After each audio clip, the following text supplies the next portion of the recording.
it was the US that was in charge of Pakistan's nuclear facilities. India does not accept third-party mediation ever. They failed in India because they were selling beef burgers. You cannot have missed the absolute roller coaster of a fiasco that has gone on between Trump's America and Prime Minister Modi of India.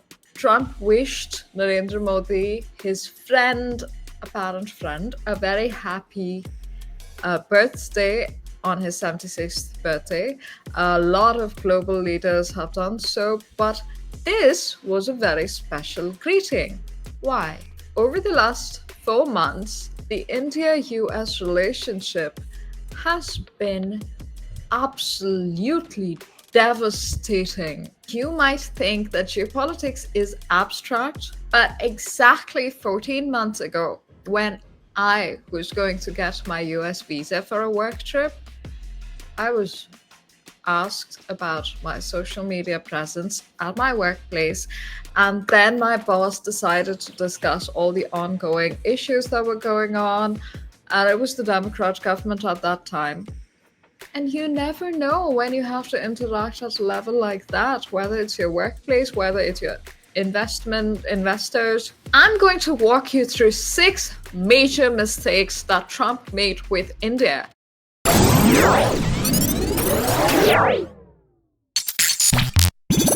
I've written multiple articles about geopolitics, especially about the US and India relations over half a decade in some of the largest publications in India.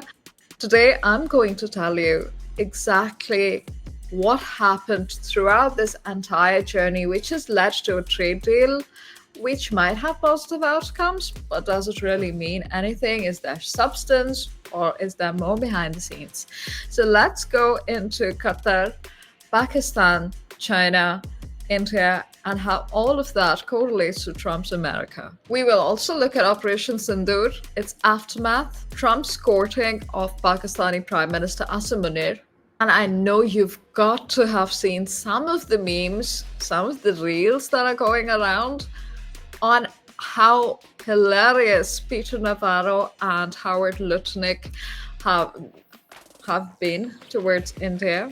Some of it has been insulting, certainly, but the way they've been made fun of by an Indian population that is as much of a layperson as any of us. When Trump returned to power for his second term, India was one of the few major economies that welcomed him. After years of absolute nonsense with the Democrats, from Ambassador Garcetti's random remarks, along with a little bit of Indian cosplay, and Congresswoman Ilhan Omar's visit to Pakistan-occupied Kashmir, as well as Garcetti making light of an American delegation also visiting there after some time, India was definitely ready for a switch. New Delhi hoped Washington would get back to treating it like a real partner, which would be a very important strategic partnership and would decide the economic growth of not just 2 of these major economies, but of the world at large, because obviously it's the US, right? And India has a lot of clout in its own neighborhood,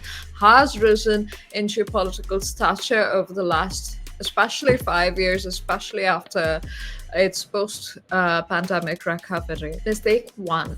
Operation Sindoor has been one of India's best military accomplishments, especially in latter years. We've had the Galwan clashes with China, but Operation Sindoor was a major Indian military victory. How did Trump handle it? In May of 2025, that is earlier this year, during Operation Sindoor, Indian jets struck deep into Pakistani territory. For India, it was a necessary escalation.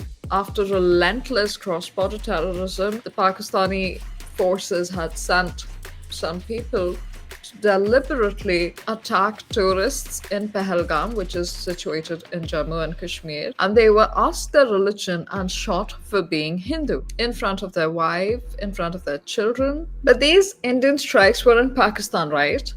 So why did these ring so many alarm bells in Washington? Most commentators leave this out. Think tanks like Stimson, Chatham House, Brookings, CSIS, and every other big think tank in Washington was talking about how close India and Pakistan were to nuclear threat, giving Pakistan's nuclear program some solid ground. But what was more important and ringing the alarm bells in Washington was the fact that it was not Pakistan, but it was the US that was in charge of Pakistan's nuclear facilities. This assistance, or let's be more blunt because it's just you and I, this was controlled, right?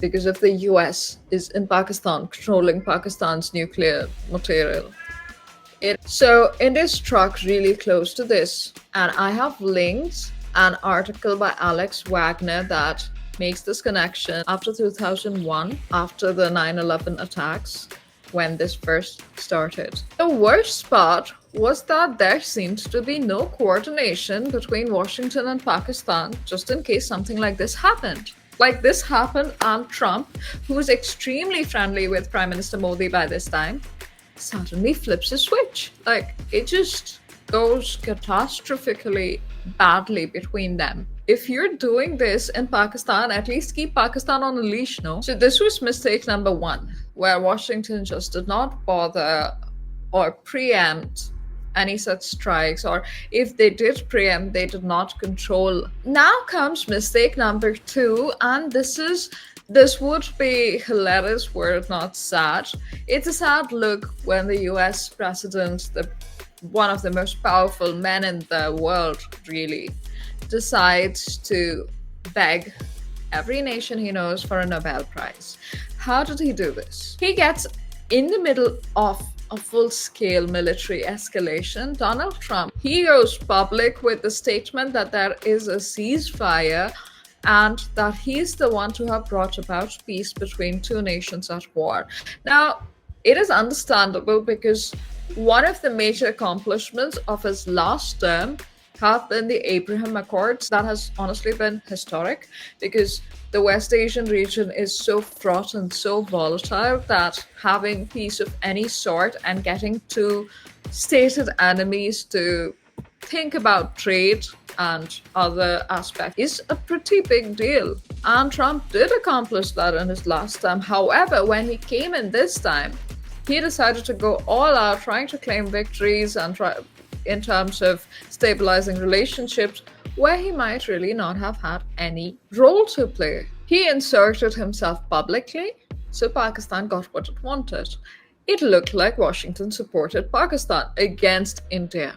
And look, India's not even had a century of being independent. We're still a very nascently post-colonial nation. This sort of intervention, this sort of absolute, frankly clownish behavior was extremely insulting. It was seen as interference in the functionings of a sovereign nation because the India-Pakistan issue is a bilateral one that has been clarified multiple times, sure, after Operation Sindoor, but it's always been bilateral. India does not accept third-party mediation, ever. Pakistan is a client state of whoever decides to be its client. It can always accept mediation or whatever helps it. This was mistake number two. And three is, I think it's a little bit funny. Like I said, it was clownish behavior and it continued. By the way, at all of these times, Prime Minister Modi had not responded to any of the harassment, any of the haranguing that was slowly starting to come through from Washington, about India not being a good enough friend because it was buying Russian oil. It has started to come out a little at this time. Third mistake he does, and this is something that was funny, frankly, and also public, is that Trump invites Pakistani Prime Minister Asim Munir to Washington, D.C., rolls out the red carpet. This guy is very happy, right? It's the White House. So he's hosting Munir. And while Prime Minister Modi is in Canada to attend the G7 summit, he gets a call inviting him to Washington. He has a scheduling conflict and uses that as an excuse to decline that. But can you imagine this person thinking that he would get India and Pakistan together in Washington, everyone would shake hands and that would be okay because the tears of 26 widows had not yet dried, their children had not stopped crying yet, and you decide that You will interfere in the policies of a sovereign nation, not understanding their history, not really bothered about how you would be perceived, and ambushing, straight up ambushing the prime minister of the third largest economy in the world to make up with a very hostile nation by shaking hands at the White House. Obviously, after the declining, things get really bad. Now it seems like Donald Trump is understanding that he cannot actually host Asim Munir and then also try and befriend Prime Minister Modi. I mean, he can do that, but it's going to have at least some effect, especially if he all out publicly backs a terrorist state that has executed a terrorist attack against civilians. Please note, this is not a military escalation in terms of, Pakistan attacking Indian military in a declared war.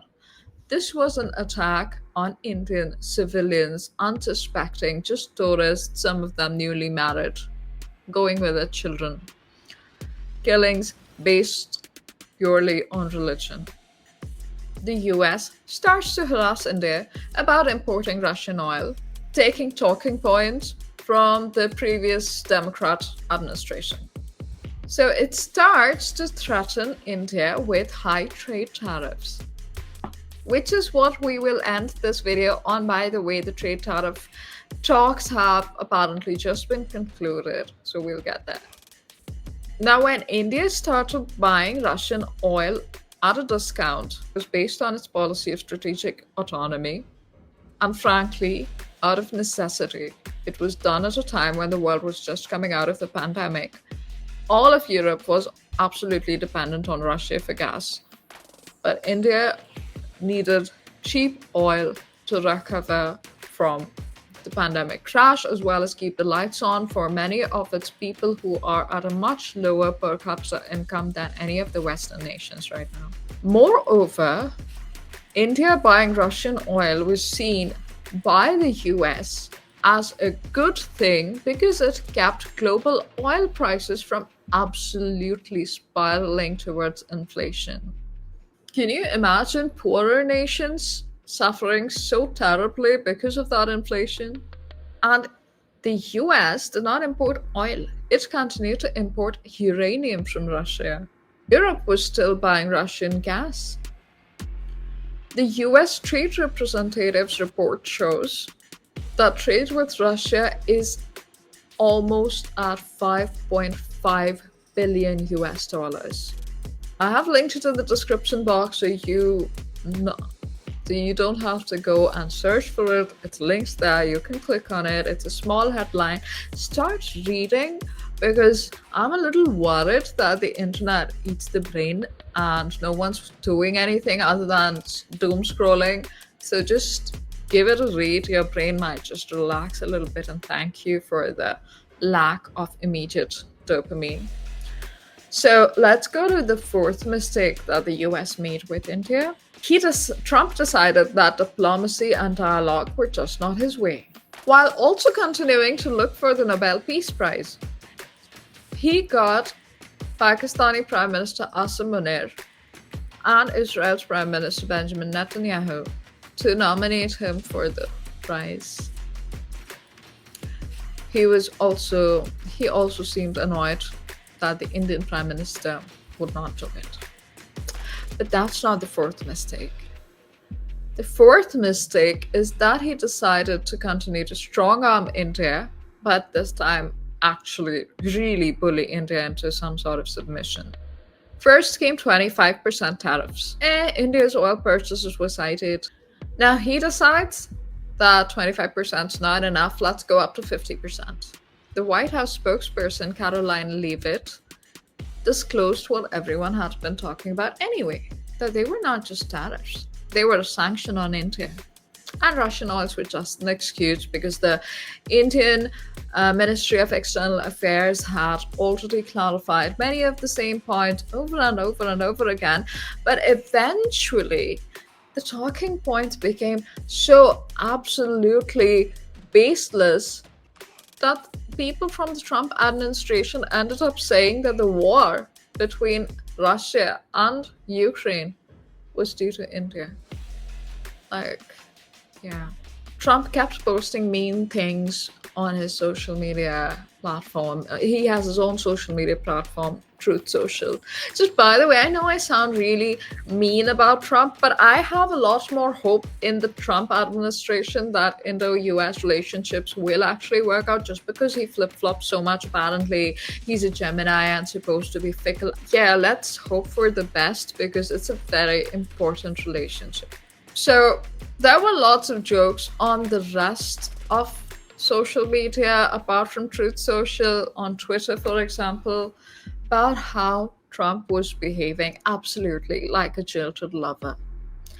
Yeah, because he kept posting mean things, really hoping for attention, and he was not given any at all. Now, look at how these tariffs, not just on India, right, on everyone, is affecting American markets and American manufacturers. Now, Ford, which is a very American automotive company, reported nearly $800 million of losses. That's one of the first losses in 8 quarters. They're part of the automotive lobby in the US, which, if you don't know, is extremely powerful. It was responsible for preventing the development of more railway lines in the nation, and of not allowing for a lot of public transport either, which is why you still have to drive a car if you're in the US. It's almost unthinkable to not do so. Americans are suffering. What about their friends? South Korea. Now, these guys have changed their culture, they've changed their religion just to suit the Americans who occupy bases in their country. Even that has not been enough. In his last term, Trump strong-armed the Korean government, really just bullied them into paying more for their defense. Billions of dollars more. But then the immigration control, ICE, in the US hauled 300 South Korean workers, some in chains, some in zip ties. Now, these are workers with legit work visas. It just decides to raid a Hyundai LG plant and hauls these workers away to detention centers before it gets cleared out. 300 Koreans on legit work visas. They're like, we don't even think we want to invest here anymore. In the US, right? Did Trump not want more US manufacturing? I don't know. Other fronts? Well, the trade deal that Trump forced Japan to sign was one of the reasons that their prime minister had to resign recently. It was so humiliating, and it gave the US so much of an upper hand over Japan that the Japanese people found it extremely demeaning to their nation, and the prime minister had to resign. I mean, there were other issues as well, but this was one of the stated reasons. Japan is an automotive manufacturing powerhouse, and Trump threatened massive tariffs, and Japan had to agree to a relatively high one, and that was humiliating. So let's go to mistake number 5 that Trump made with India. I know this is a lot to take in, and so far we've gone over these mistakes, right? The first one is that the US did not have strategy to protect its assets in Pakistan. The US did not keep Pakistan on a leash that would prevent any harm to the nuclear stockpile in Pakistan, right? If the US is controlling it, that's a massive mistake. 2, Trump decides to take credit for a ceasefire, which did not actually happen. Technically, Operation Sindoor can still be resumed at any time. 3 was hosting Prime Minister Asim Munir of Pakistan and expecting Prime Minister Modi of India to come to the same venue. That was a bad ambush. 4 was upping the tariffs, essentially sanctioning India. Let's go to number 5. 5 is terrible trade deals.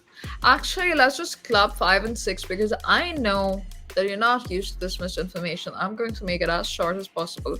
But let's call this 5 is, because I promised 6, right? That's in my title.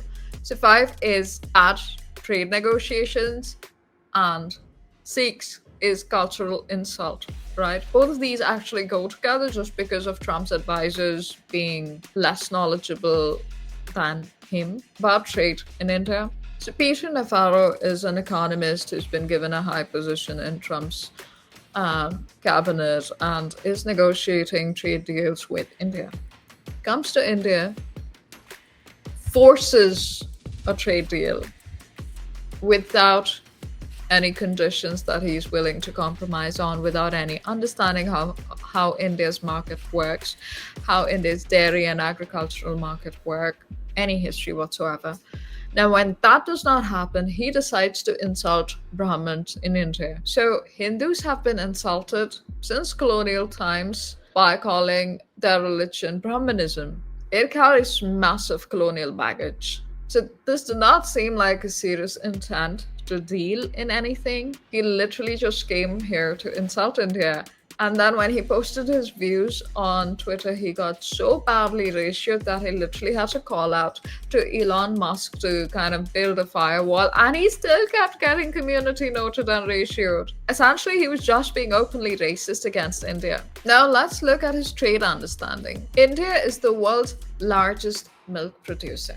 Millions of households, rural, tribal, like the Maldharis in Gujarat, the Raikas in Rajasthan, they depend on dairy for not just their livelihood, but for sustenance itself. And in India, milk and ghee are not just staples. They are sacred. They are offered to Hindu deities. More, the people who depend on dairy for vital protein are mostly vegetarians. They do not consume meat, right? Now imagine asking India to buy dairy, not just kill its own market, but buy dairy from cows that have been fed animal remains, which is what American cows are supplemented with. That is an extreme cultural insult to the Indian population. This is even more stupid because not even 2 decades ago, McDonald's already came into the Indian market, failed, went to the drawing board,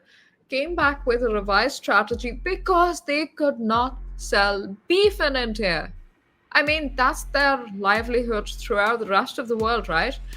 They failed in India because they were selling beef burgers. They had to go back and come with vegetarian options as well as a few options for chicken and fish. That's it. That's all that works, right? And despite that happening and McDonald's being an American organization, this man decided to not learn anything, not listen to any other advice, not even bother with a Google search, and come to India and say, take our milk that we get from animals that have been fed animals. And then we have the GMOs. Now, Monsanto's BT cotton saga is not very old. It led to a lot of farmer distress, legal traps. But there's been a spate of illegal farming techniques that have been employed, not just by Monsanto, but other American organizations. Again, not just even in India, but across the world, where farmers have been made to sign contracts that they don't really understand, being trapped in debt, in legal issues, and them being punished for just storing seeds. And most of these GMOs are untested over the long term, and Monsanto itself has terrible history, terrible, absolutely, when it comes to the development of GMOs. If you go and watch a couple of documentaries. Like, I know this is a lot to take in, but I've done all of this research and I watched the documentaries and I read the research papers and they're scary. And I've actually been interested in the side effects of the Green Revolution in India as well. So I've read about this topic before. I'm a master's in biotechnology. So it's not that it wasn't of interest. Like I said, I'm a nerd. You don't have to be, but believe me when I say that these were terrible methods that led to GMO crops in India. So now comes Howard Lutnick. Lutnick is a businessman. He's an American businessman. He also came to forward the trade deal. He wants India to buy corn. His lack of diplomatic experience is just about as clear as Peter Navarro's. Lutnick wants India to import GMO corn. Just because India has a large population, no understanding about whether India consumes corn whether India's own corn consumption is particularly significant, whether it's GMO, whether people want something like that does not taste like the Indian corn that they used to. Nothing, just buy corn. Also, like a lot of Indians do not eat corn. You could have just Googled that before coming and trying to sell a bushel of corn. He's like, oh, there's so many people in India, there's billions of people in India. Why won't they buy just a bushel of corn? I think the East India Company was a little smarter than this. Still, trade talks have gone on, and news is that they have moved forward more positively than previously assumed. And over the last week, Trump's messages on Truth Social have shown some signs of thaw. People, even Indian commentators, have said that, at some point India should have accepted some of the tariffs. There have been people like that. Look at what happened to friendly nations that did do this. I've mentioned Korea, I've mentioned Japan. Also check Vietnam, right? This is not a particularly rich country. It's just about upcoming. It's a developing economy. A lot of the rice farmers there are poor. So what do? They've agreed to every single term that the US government has laid out. So they get hit by 15% tariffs. What's the point? Like, why would you tariff a poor nation like that? Not only that, poor rice farmers have been made to leave their fields so that Trump and his family and his real estate developers can turn their farms into golf courses. I have linked the article below. Do not tell me that this is not happening, right? So yeah, this is what people want. I mean, I don't think that the Vietnamese are writing in favor of this, but this is what some Indians are writing about India bowing down to pressure, and India must bow down to pressure because it's American. So yeah, I will always give you an Indian perspective, right? It will be balanced, but it will have an Indian outlook. That's what you're here for. Speaking of theatrics and creating a legacy of peace, President Trump tried to get Putin to make a deal. He invited him to Alaska, the Alaska summit. And I said, a lot of us in India, a lot of geopolitical commentators who did say that nothing would happen. And we were right. I don't usually make a lot of predictions, but nothing happened. And then when President Putin met Indian Prime Minister Narendra Modi on the sidelines of the SCO summit shortly thereafter, he asked for a car ride together, and he said that he briefed Prime Minister Modi about what had happened in Alaska, what were the points of discussion. And let me tell you, that ties back to something that happened very recently. So September 17th is the birthday of Indian Prime Minister Modi. He has been greeted by just about every head of state in the world. And President Trump was one of the first people to wish him a happy birthday, called him his friend, called him by his first name, said Narendra, and thanked him for his help in the Russia-Ukraine situation. So right after Prime Minister Modi came back from the SEO summit, he was also on a call with Zelensky. We don't know the details exactly of what was discussed, but essentially India has been talking to both parties since a long time, since the conflict had begun years ago, and since then this sort of open communication is being maintained by both sides with the Indian Prime Minister.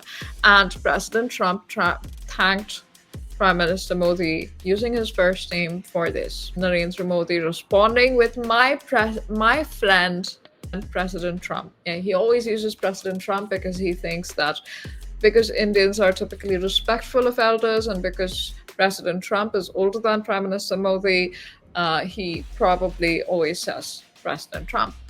Now, India is not going to roll over and accept everything. It is my understanding that there might be some substance to come out of this deal. However, There's a lot of things that America wants to push on all nations, not just India. Right?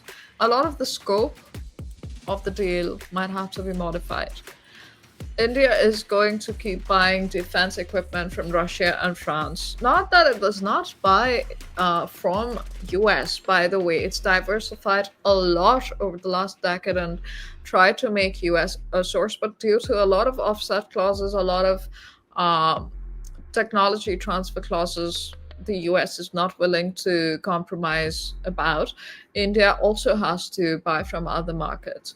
So that's one thing. Now, my prediction is that things get better, not immediately, not because of social media. Things might still be a little rocky now. No one's really willing to buy into American large heartedness immediately after a lot of bullying has gone on. But it is a very important relationship, and actually, Donald Trump was elected on the basis of non interventionism in military terms, which means that he's not interested in destabilizing countries and destabilizing nations. So his last term saw no wars that America participated in. And so one can still hope that such a relationship move forward at a pace that is required. And at least over the next 12 months, I'm giving it a larger margin because I do think that anything of substance will come by a few months down the line. And by 2026, we might actually see a complete. That's just my opinion. I don't know how many analysts have discussed this, but my understanding is that the Indo-US relationship will revive eventually. And Donald Trump is a better option than a very pro-Pakistan Democrat government that has always been in place. So there's a lot of moving forward with cautious optimism. And this had a lot of research. I know that there's too much. So what I've done is I've linked below a link where you can go and just revise all of this. If you've stayed with me for so long, thank you so much. If you find value in this, there's a QR code that you can scan to contribute to the channel. It would mean the world to me. I've not had my channel grow in the years that I've been on YouTube. So any sort of motivation that you can provide to me, it will be very, very grateful for. And I'll see you next time.